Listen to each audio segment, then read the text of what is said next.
आगे बताओ ना। जब तुम नदी के पास पहुँचे फिर क्या हुआ? फिर क्या, नदी के पास पहुंचते ही हमने राक्षसों को देखा। सच? कितने राक्षस थे वहाँ? अरे वो दिखे ही नहीं, धुएं थे, धुआंधार कह लो। उन्हें भला कैसे गिन सकते थे? एक भी हो सकते हैं और अनेक भी। सच? सच? फिर तुम्हें भय तो बहुत लगा होगा ना? भय? और मुझे जो भय को भयभीत कर दे वो खुश हूँ मैं। मायावी राक्षसों को देखते ही मैंने सोच लिया था, अपने प्राण दे दूंगा, पर अपने भैया के प्राण को कोई संकट नहीं आने दूंगा।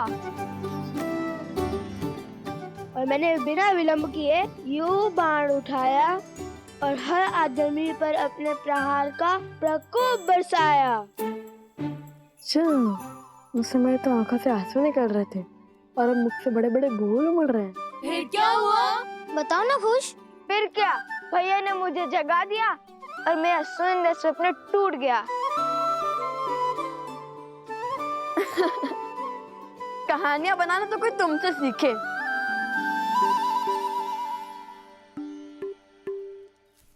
कथा का सार ये है कि माताओं को कितना कष्ट होता है इतनी दूर जाकर जल लाने में। तो हमने सोचा कि जल को ही माताओं के पास लेके आए। क्यों, उचित कहा ना भैया? अवश्य। सच लव और कुश, बहुत वीर हो तुम दोनों। अब ये जल सदा आश्रम के पास रहेगा और वो राक्षस दूर।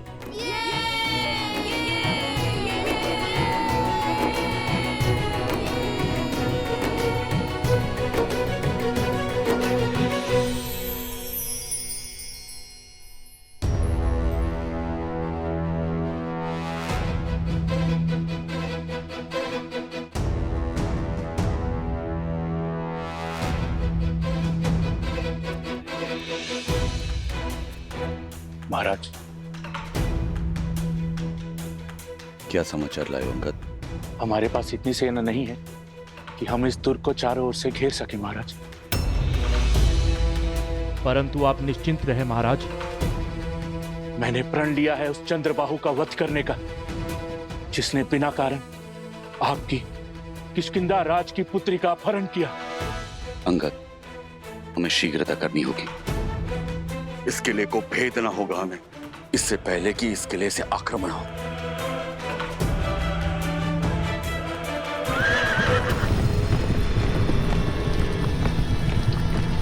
लगता है राक्षस आक्रमण करने वाले हैं महाराज। सैनिकों, सज्ज हो जाओ।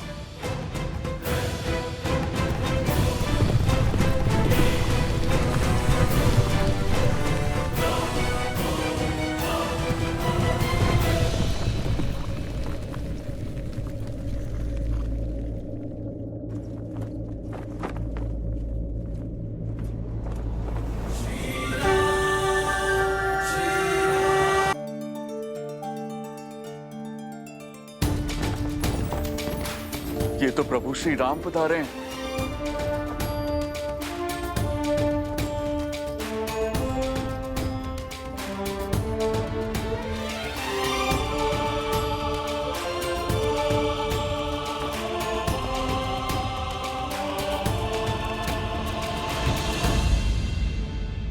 प्रभु, आप मेरी किष्किंधा की सहायता करने के लिए आए।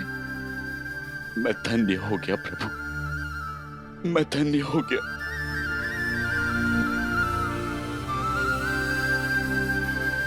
प्रभु नहीं, आपका मित्र आया है। जब ये नर विपदा में था तब वानर सहयोग में आए, तो अब ये नर पीछे कैसे हट सकता है मित्र?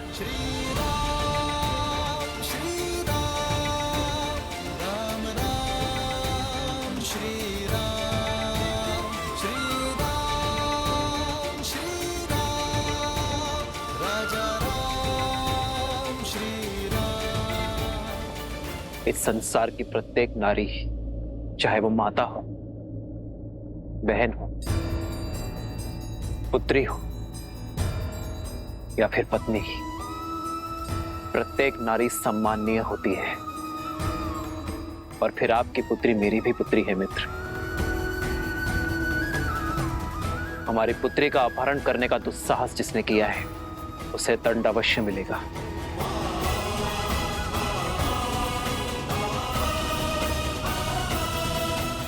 महाराज, हनुमान, किष्किंधा की पुत्री का अपहरण करने वाला बचेगा नहीं। प्रभु, आप मुझे आदेश दीजिए। अवसर देना हमारा धर्म है। तुम दूत बनकर जाओ और चंद्रबाहु को चेतावनी दो। कहो कि उसके पापों का दंड देने स्वयं अयोध्यापति आए और यह अंतिम अवसर है। यदि उसे प्राण प्रिय है तो मेरे मित्र वानरराज सुग्रीव की पुत्री तृणावती को सम्मान सहित लौटा दे।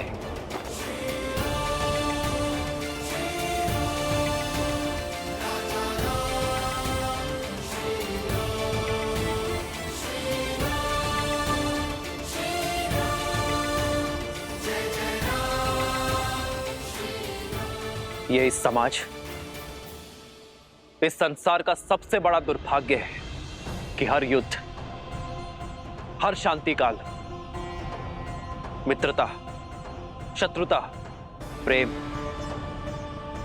हर भाव में सदा ही नारी को, उसके अस्तित्व को, उसके सम्मान को लक्ष्य बनाया जाता है। दुर्बल स्वयं को शक्तिमान घोषित करने के लिए सदा ही नारी को शोषित करता है, उसका अपहरण कर उसकी गरिमा का हनन करता है। मैंने लंका युद्ध के समय कहा था कि ये युद्ध केवल मेरा नहीं, ये युद्ध हम सबका है। हमें हमारी बहन, हमारी पुत्री, हमारी पत्नी, हमारी माताओं के सम्मान के लिए लड़ना होगा। और आज ये युद्ध हम सब फिर से लड़ेंगे। संसार का हर पापी क्षमा का भागीदार है, किंतु नारी पर अत्याचार करने वाला अक्षम्य है। और चंद्रबाहु को भी उसके पाप का दंड हम अवश्य देंगे।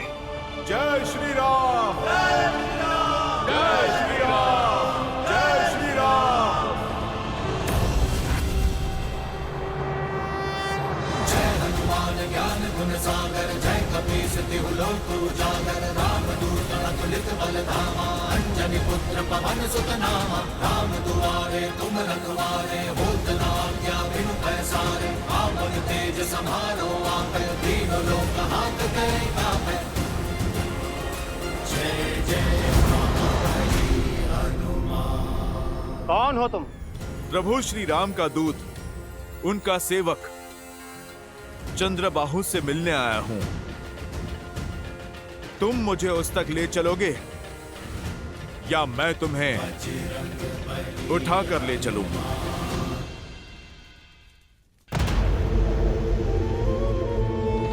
आओ वानर, बोलो क्या संदेश लाए हो?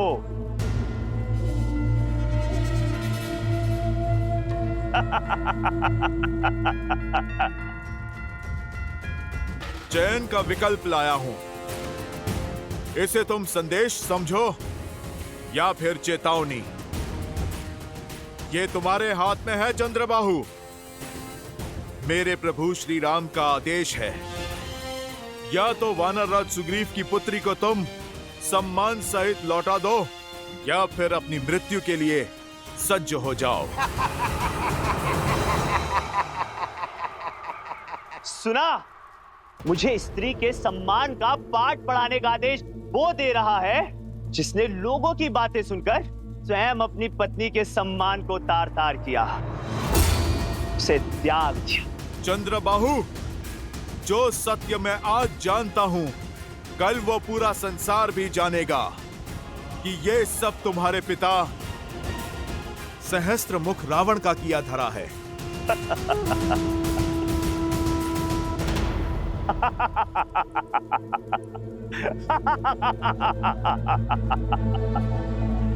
साम, दान, दंड, भेद, युद्ध को जीतने के लिए शत्रु को युक्ति लगाने का पूरा अधिकार है। उसका प्रयोग मेरे पिता ने भी किया, तुम भी करो। जाओ मेरी पत्नी के विरुद्ध बातें फैलाओ। किसने रोका? मैं उसका सत्य जानता हूं। अब तुम ही बताओ, स्वयं को लोक अपवाद से बचाने के लिए जिसने अपनी पत्नी को त्याग दिया, वो स्वार्थी है या फिर कायर? जिसने अपनी पत्नी को मरने के लिए वन में छोड़ दिया, उसको क्या अधिकार है कि वो किसी और की स्त्री या पुत्री को लौटाने का आदेश दे? दुष्ट, तूने मेरे भगवान को पापी कहा है। तू अवसर का नहीं, अंत का पात्र है।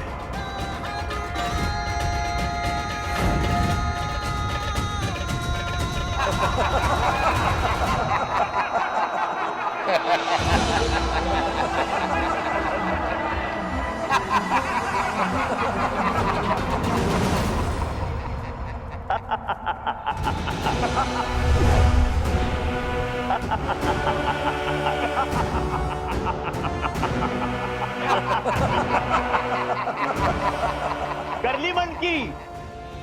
अब जाओ और जाकर कह दो अपने राम से कि इस संसार में चंद्रबाहु को मारने वाला कोई नहीं है, क्योंकि मेरी ढाल मेरी पत्नी का पतिव्रत है, और जब तक वो मेरी रक्षा करती रहेगी तब तक मैं अमर रहूंगा।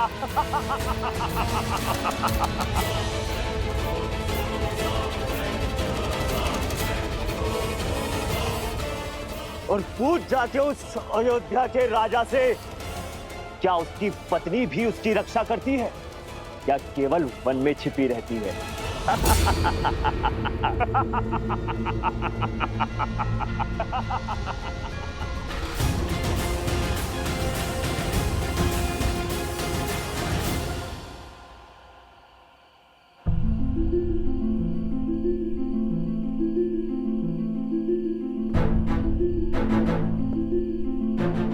मित्र, मुझे न राज चाहिए न संसार, मुझे केवल मेरी पुत्री चाहिए मित्र, केवल मेरी पुत्री।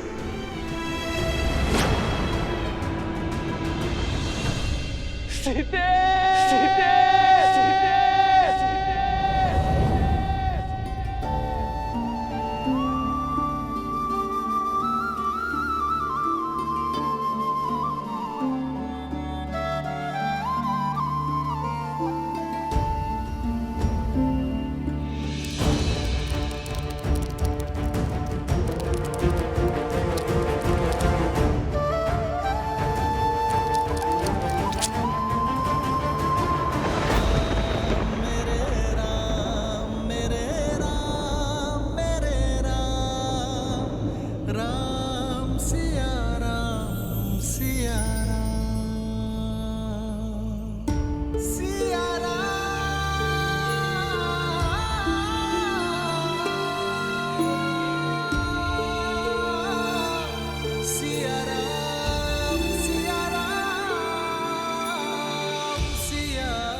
ये घाव तो केवल देह पर है सीते, मन और हृदय का घाव तो केवल आप ही नहीं आ रहे, मैं भी जानती हूँ। आपकी मन की अशांति का आभास है मुझे। राम सिया राम, सिया राम जय जय राम। राम सिया राम, सिया राम जय जय राम। राम सिया राम, सिया राम जय जय राम। जिसने समाज के कल्याण का प्रण उठाया हो, उसका मन शांत कैसे हो सकता है सीते? यही संचित कर्म है। हर किसी को काटना पड़ता है। समाज के कटाक्ष, संसार के उलाहने को सुनकर अपने कर्म को प्राथमिकता देना कितना कठिन है आर्य नहीं जानती। और आपके हर संघर्ष की विजय पर हर्ष भी है मुझे आज।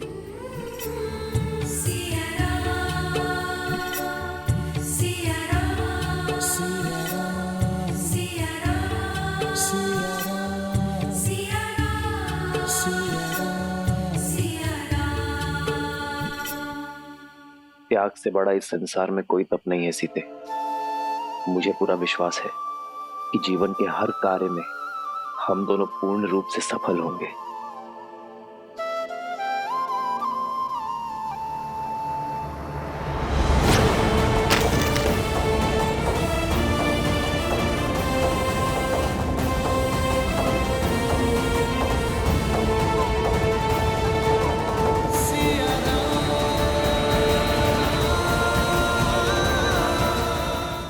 क्या है यार जो आपको इतना विचलित कर रहा है? कल भोर होते ही मैं भगवान वाल्मीकि का परामर्श लूंगी। वही मेरी उलझन को सुलझा सकते हैं।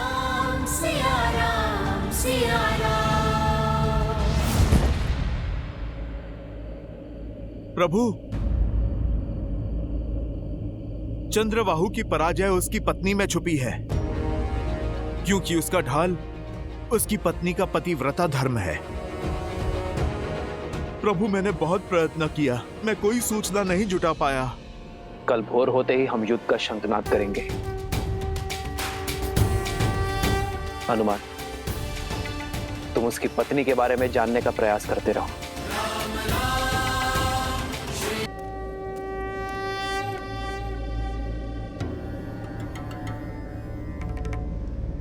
हनुमान जी किस भेद की बात कर रहे हैं पिताश्री? क्या है चंद्रबाहु की मृत्यु का रहस्य? उसकी पत्नी कैसे उसकी रक्षा कर रही है? चंद्रबाहु ने ब्रह्मदेव की घनघोर तपस्या की गणेश, और इस तपस्या के फलस्वरूप उसे मिला एक वरदान। कैसा वरदान? वरदान ये था गणेश कि जब तक चंद्रबाहु की पतिव्रता पत्नी पद्मावती निरंतर ब्रह्मदेव के मंत्र का जाप करती रहेगी, तब तक चंद्रबाहु को युद्ध में कोई पराजित नहीं कर सकता। इतना ही नहीं, एक और वरदान भी मिला चंद्रबाहु को। एक और वरदान? हाँ, चंद्रदेव ने अपने परम भक्त चंद्रबाहु को वरदान स्वरूप वर्धमान नामक भाला दी, जिसकी शक्ति यह है कि वो जिसे चाहे स्थिर कर सकता है। स्थिर करने की शक्ति? इसका काट क्या है पिताश्री? इसकी काट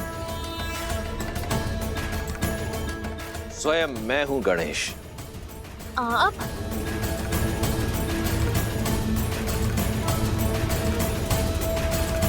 जो मन वचन और कर्म से जुड़े होते हैं, जो जगत कल्याण के लिए त्याग करने को तत्पर होते हैं, वो भावों की डोर से सदा जुड़े होते हैं। मन कहता है कि मेरे श्री राम दुखी है और इसी आभास की चिंता मुझे सता रही है।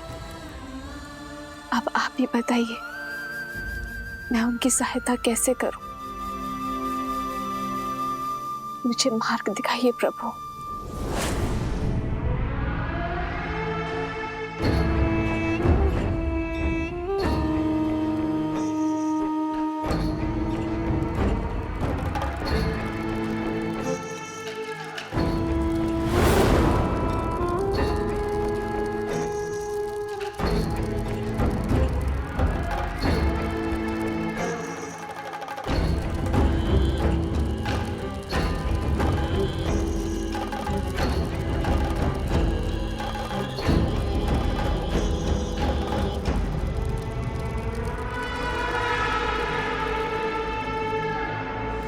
देवी, मैंने भगवान वाल्मीकि जी से इस समस्या की चर्चा की।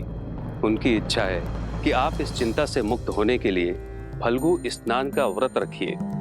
फाल्गु व्रत? हाँ देवी, तनिक कठिन व्रत है। बिना अन्न जल के फल्गु नदी में कुछ दिन खड़ी रहो और मंत्र जाप करें।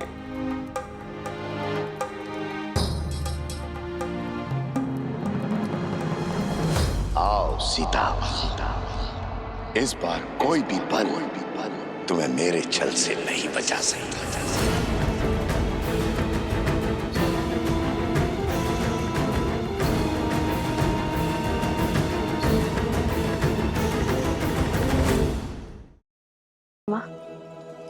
मुझे आत्म शुद्धि के लिए माता फल्गु नदी में स्नान करने जाना है। आप मेरे तप की तैयारी करिए। लव, कुश, मुझे कुछ दिन के लिए जाना होगा, मन की शांति के लिए। तुम दोनों कुछ दिन के लिए मेरा वियोग सहन कर लोगे ना?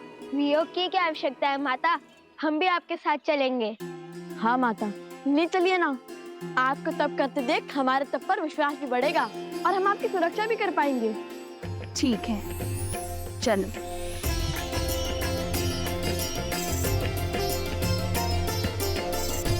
मित्र, हमें सेना की सुविधा के लिए हमें इस सरस्वती नदी के उपनदी पर ही शिविर लगाना चाहिए। फाल्गु नदी भी इसी नदी में आकर मिलती है।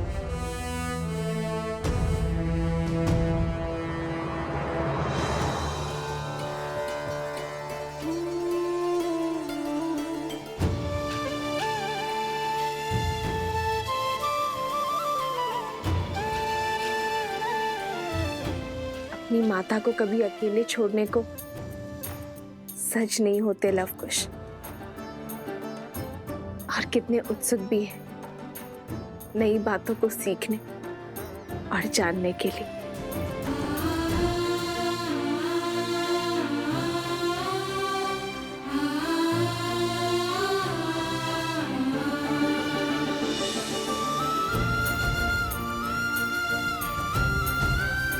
बालकों की भांति उत्सुकता मुझे आपके मुख पर भी दिख रही है वन देवी।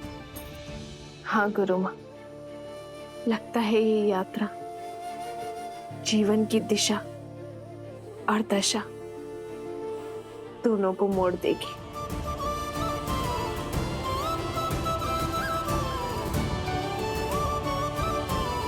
कुछ विशेष कारण अवश्य है इस फल्गु यात्रा का। प्रभु, चंद्रबाहु को वरदान प्राप्त है। जब वो युद्ध भूमि में होगा तब उसकी पत्नी रानी पद्मा ब्रह्म मंत्र का जाप करेगी। और प्रभु, जब तक रानी पद्मा का जाप चलता रहेगा तब तक चंद्रबाहु की श्वास चलती रहेगी। उसे कोई नहीं मार पाएगा।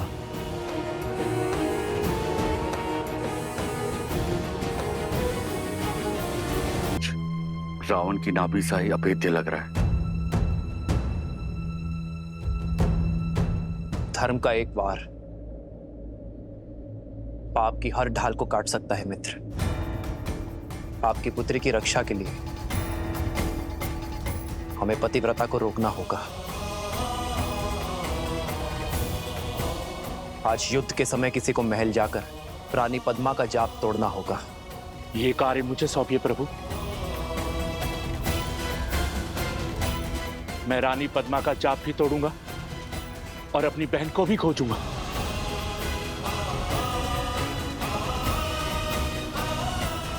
अंगद,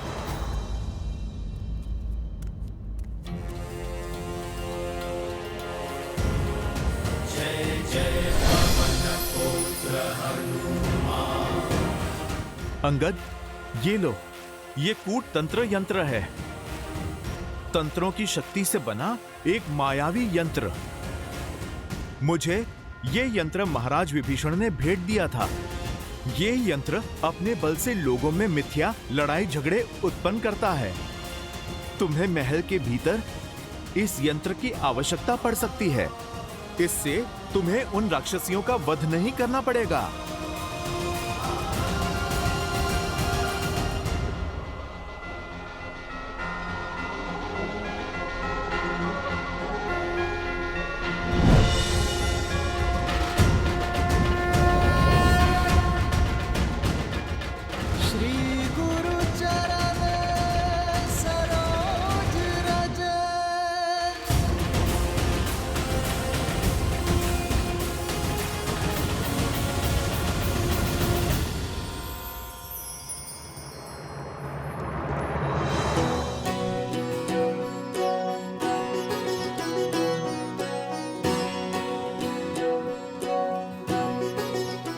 माता ने 3 मित्रों को साथ लाने की अनुमति दी है। कह दो वन देवी को मैं सज्ज हूँ। और मैं भी। वन का मार्ग है, पुष्पों का नहीं, कांटों की डगर है। लौटने तक तो केवल घुटनों तक ही पांव बचेंगे सबके। एक बार फिर सोच लो। कितने भोले हो भ्राता शांडिल्य। लवकुश के होते माता का पग कांटों के डगर में नहीं पड़ेगा। वन देवी है, वन में जाएंगी तो बैलगाड़ी पर। बातें बहुत बड़ी बड़ी बनाते हो कुश। कैसे जाएगी वन देवी बैलगाड़ी में? आश्रम में तो गाड़ी है ही नहीं। नहीं है तो क्या हुआ, बन जाएगी। क्यों, है ना भैया? विचार तो अच्छा है, किंतु ये सोचना होगा कि ये होगा कैसे। और बैल, उसका क्या? आश्रम में तो केवल गाय है। बैल भी क्या लकड़ियों से बनाओगे?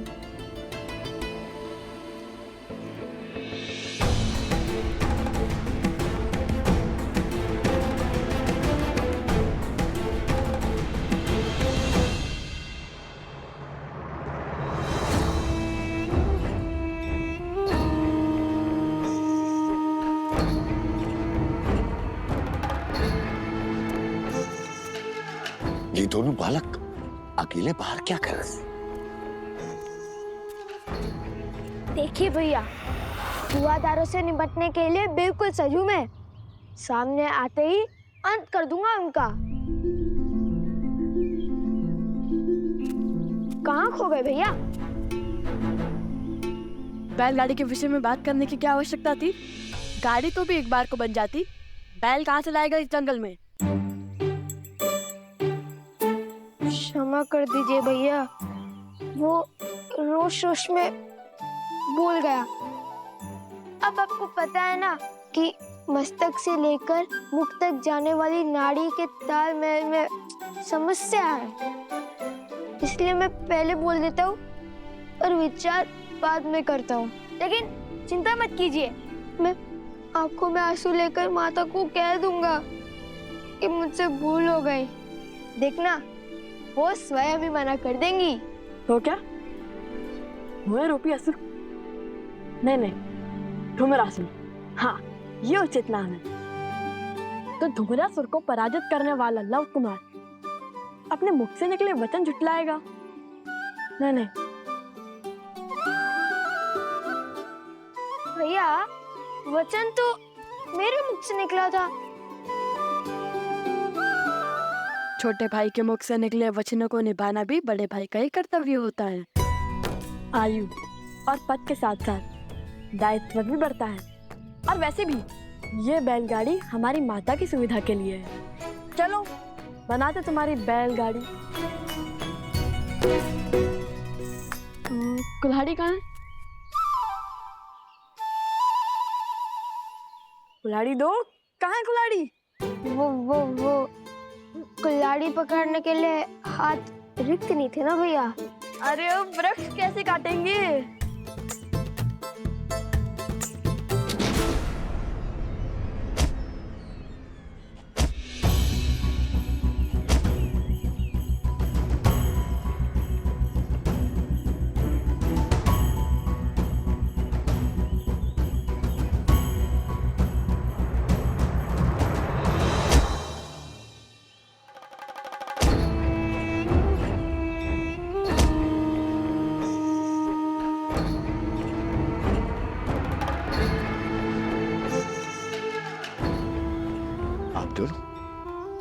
कौन है?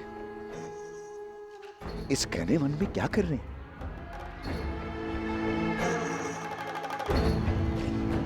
भय नहीं लगता है? भय को हमसे भय लगता है। वन देवी के पुत्र हैं हम। क्या क्या कहा? वन देवी के पुत्र हैं हम। क्या क्या कहा? फिर से कहना। मेरा भाई कहना चाह रहा है कि जब उसका सिर घड़े के भीतर होता है तब उसे किसी का भय नहीं होता, क्योंकि हम वन देवी के पुत्र हैं।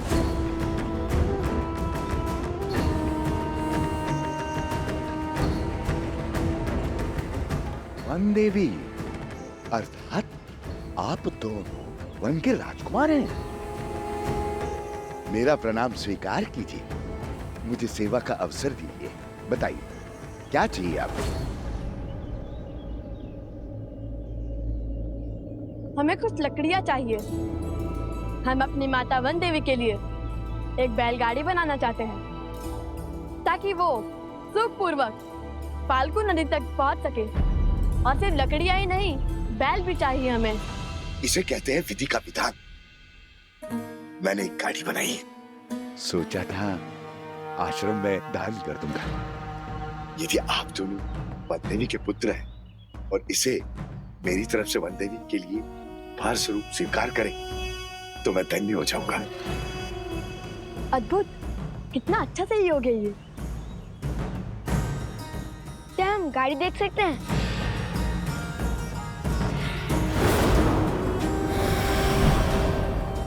अवश्य अवश्य, नेकी और पूछ पूछ।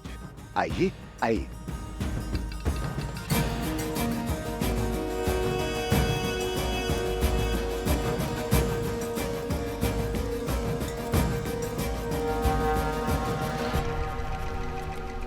वाह भैया, कितनी बड़ी और सुंदर गाड़ी है। और दृढ़ भी। धन्यवाद बंधु। अब हमें एक बैल की आवश्यकता है। ओह ओह, जहाँ चाह होती है वहाँ राह होती है। अभी वहां मैंने सेतु के पास कुछ गायों और बैलों को चरते हुए देखा है, किंतु वे वन्य वृषभ हैं। उन्हें नियंत्रित करना सरल नहीं होता। ओलाफ कुछ मायावी असुरों को धूल चटा सकते हैं। उनके लिए बैलों को वश में करना कौन सी बड़ी बात है? क्यों, है ना भैया? सत्य वचन, सत्य वचन। हम अभी बैल का प्रबंध करते हैं। कुछ शीघ्रता से चलो, हमारे पास अधिक समय नहीं है।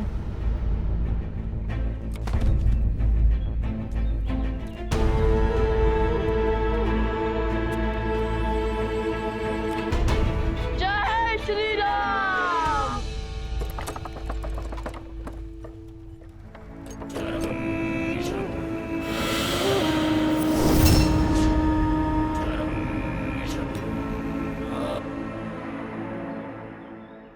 वैश्वासुर,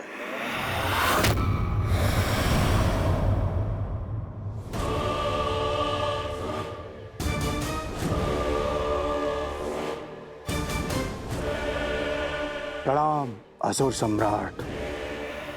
जाओ वैश्वासुर, उन दोनों बालकों को मार दो। और यदि तुमने ये कार्य संपन्न किया तो मथुरा का राज्य तुम्हारा। जाओ। आपकी आज्ञा का पालन अवश्य किया जाएगा महाराज।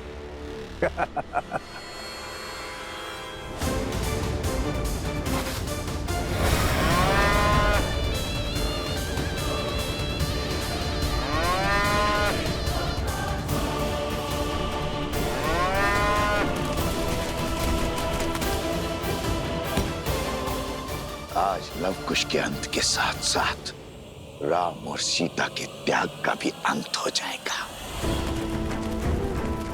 पुत्रों का मृत शव देखकर सीता आश्रम से बाहर आएगी और राम को स्मरण करेगी और उनका समर्पण मिट्टी में मिल जाएगा। राम राज्य की स्थापना एक कल्पना बनकर रह जाएगी। सिया राम की जय।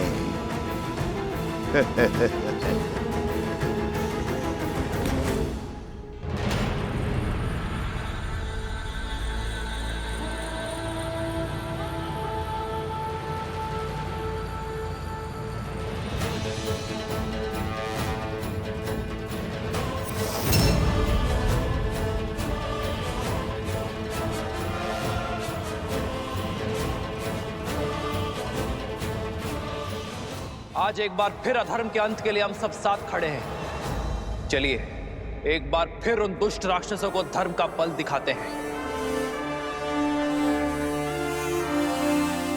एक बार फिर संसार को न्याय की शक्ति दिखाते हैं, एक बार फिर स्त्री के सम्मान की ललकार लगाते हैं, एक बार फिर धर्म की जीत का परचम लहराते हैं।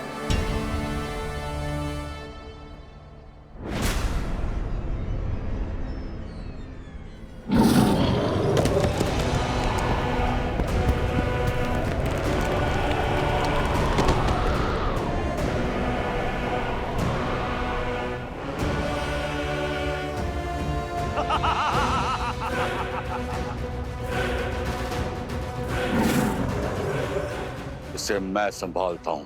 और मैं चंद्रबाहु को। पहले मेरी रची पहली बाधा को तो तोड़ दो, फिर मुझसे लड़ने आना मूर्ख वानरों। प्रहार।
तुम्हारा कोई प्रहार मुझे नहीं मार सकता। अमर हूं मैं, अमर।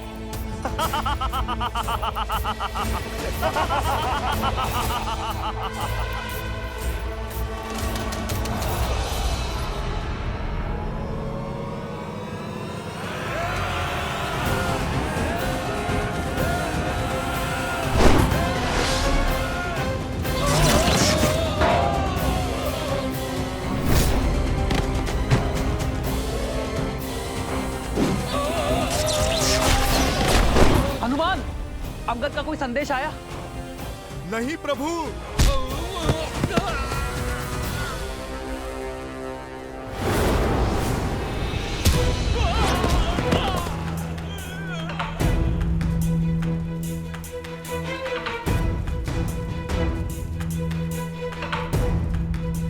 ओम विदात्मनि विद्याहि हिरण्यगर्भाय धीमहि तत्रो ब्रह्मा प्रचोदयत्।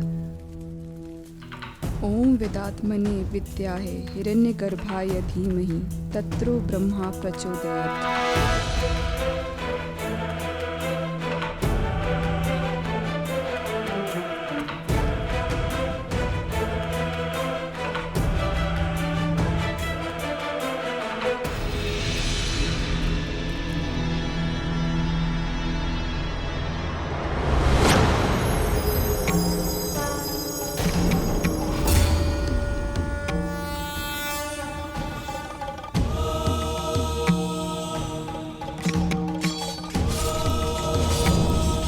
ओम विदात्मनि विद्याहि हिरण्यगर्भाय धीमहि तत्रो ब्रह्मा प्रचोदयात्।